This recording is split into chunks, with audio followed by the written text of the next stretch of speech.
Selanjutnya adalah mempublikasikan slide ya.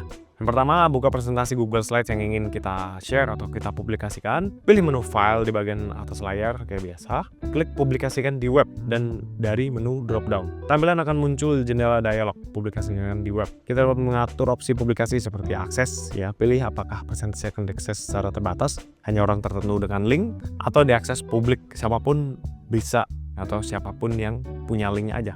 Opsi lainnya dapat memilih apakah ingin menampilkan tombol untuk mengunduh, mencetak atau mengaktifkan mode presentasi otomatis. Setelah mengatur opsi, klik tombol publikasikan atau terbitkan. Lalu kita diberikan link publik yang dapat disalin dan dibagikan kepada orang lain.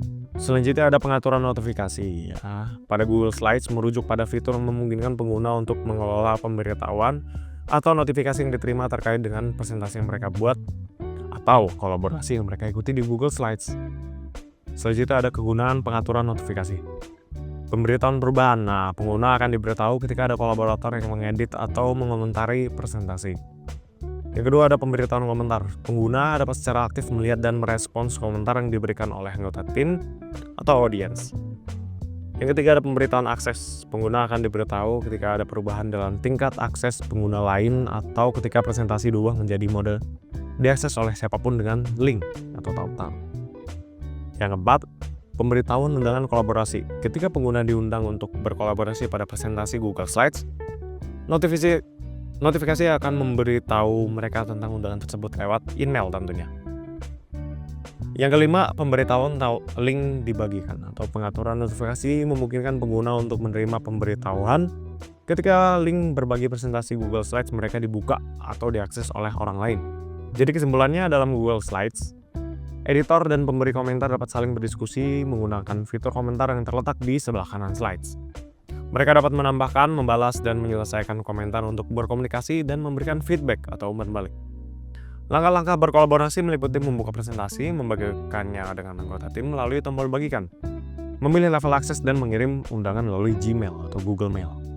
Selanjutnya ada presentasi optimal dengan catatan pembicara di Google Slides. Ya, kita pengenalan fitur catatan pembicara atau footnote ya. Speaker note juga bisa. Catatan pembicara adalah sebuah fitur di Google Slides yang memungkinkan pengguna untuk menambahkan catatan, tips, atau poin-poin kunci yang dapat membantu mereka saat mempresentasikan slide. Misalnya kita dapat menambahkan catatan tentang poin-poin penting yang perlu diingat saat menjelaskan materi atau catatan tentang cara menyampaikan informasi yang lebih jelas dan menarik.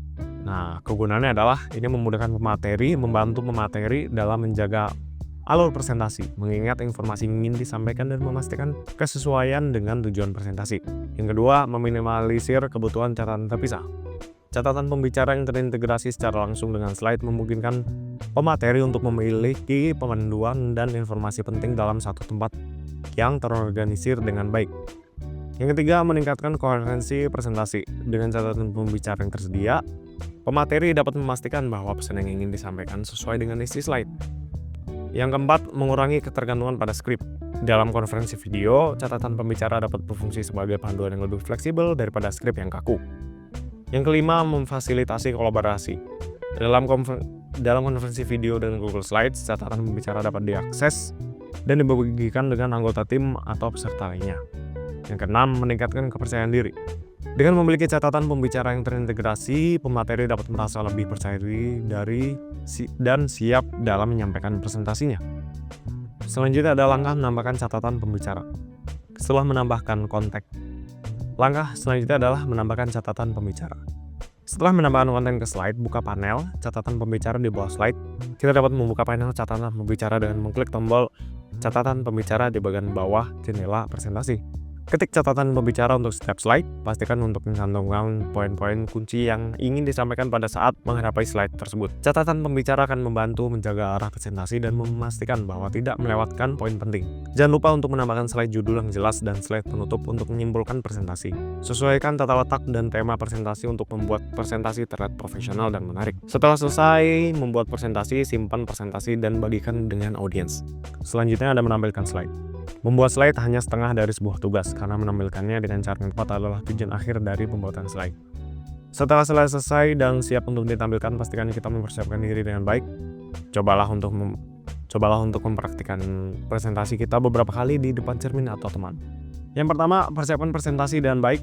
sebelum mempresentasikan slide, pastikan sudah mempersiapkannya dengan baik. Setiap slide harus memiliki pesan yang jelas dan mudah dipahami. Gunakan gambar dan grafik yang relevan serta menarik untuk membantu memperjelas pesan kita. 2.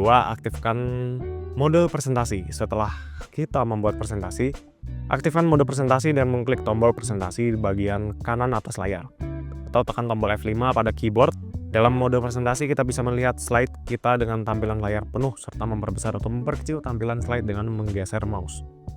Ketiga, gunakan tombol navigasi untuk mengarahkan layar pada slide tertentu. Untuk melompat di antara slide, gunakan tombol navigasi pada keyboard. Untuk beralih ke slide berikutnya, tekan tombol panah kanan ya pada keyboard. Untuk kembali ke slide sebelumnya, tekan tombol panah kiri. Keempat, gunakan fitur laser pointer untuk menyoroti bagian-bagian penting. Fitur laser pointer pada Google Slides membantu kita menyoroti bagian-bagian penting dari slide. Saat mempresentasikannya, untuk menggunakan fitur laser pointer, tekan tombol Ctrl dan tombol kiri mouse secara bersamaan. Yang kelima, gunakan fitur presentasi remote. Fitur presentasi remote pada Google Slides membantu kita mempresentasikan slide dari jarak jauh dengan menggunakan ponsel atau tablet. Kita bisa mengaktifkan fitur ini dengan mengklik tombol presentasi remote di bagian kanan atas layar dan kemudian mengunduh aplikasi presentasi remote di ponsel atau tablet kita. Keenam, bagikan presentasi setelah selesai membuat presentasi. Kita bisa membagikannya dengan audiens. Klik tombol share di bagian kanan atas halaman untuk membagikan presentasi melalui email atau link. So, kesimpulannya, fitur catatan pembicara pada Google Slides memungkinkan pengguna untuk menambahkan catatan, tips, atau poin-poin penting yang membantu saat mempresentasikan slide. Catatan ini membantu pengguna mempersiapkan diri dan memastikan presentasi berjalan lancar. Langkah-langkahnya meliputi membuat presentasi, menambahkan slide, membuka panel catatan pembicara, menulis catatan untuk setiap slide, menyempurnakan tata letak dan tema, serta menyimpan dan membagikan presentasi.